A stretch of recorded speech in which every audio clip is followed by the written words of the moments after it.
देखिए यहाँ पर क्वेश्चन कह रहा है दी गई आकृति में त्रिभुज पी क्यू आर में टी पर पी टी लंब क्यू आर और पी एस जो है कोण क्यू पी आर का समद्विभाजक है। यानी कि पी एस जो है पी को दो बराबर भागों में काट रहा है।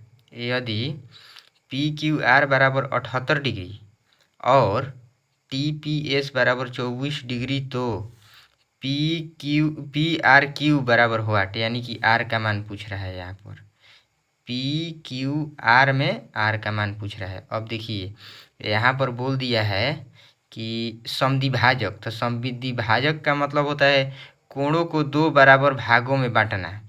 ठीक, अब यहाँ पर त्रिभुज पी टी क्यू के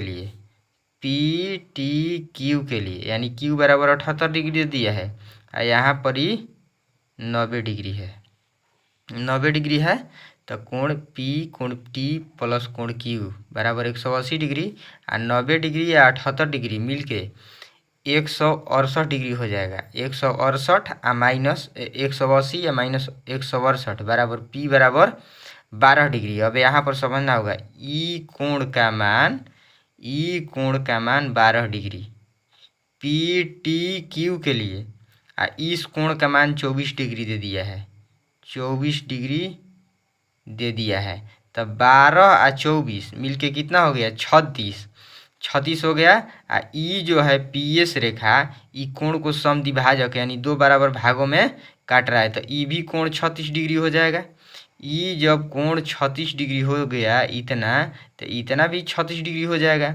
अब 36 और 36 72। अब हम लोग का पूछ क्या रहा है, कोण आर का मान पूछ रहा है। पी क्यू आर त्रिभुज में कोण आर का तो 36 और 36 72 डिग्री हो गया। ये पूरा पी कोण पी हो गया 72 डिग्री त्रिभुज पी क्यू आर के लिए। तो 72 और प्लस 78 जोड़ देंगे कितना हो जाएगा 72 और प्लस 78 150 हो जाएगा।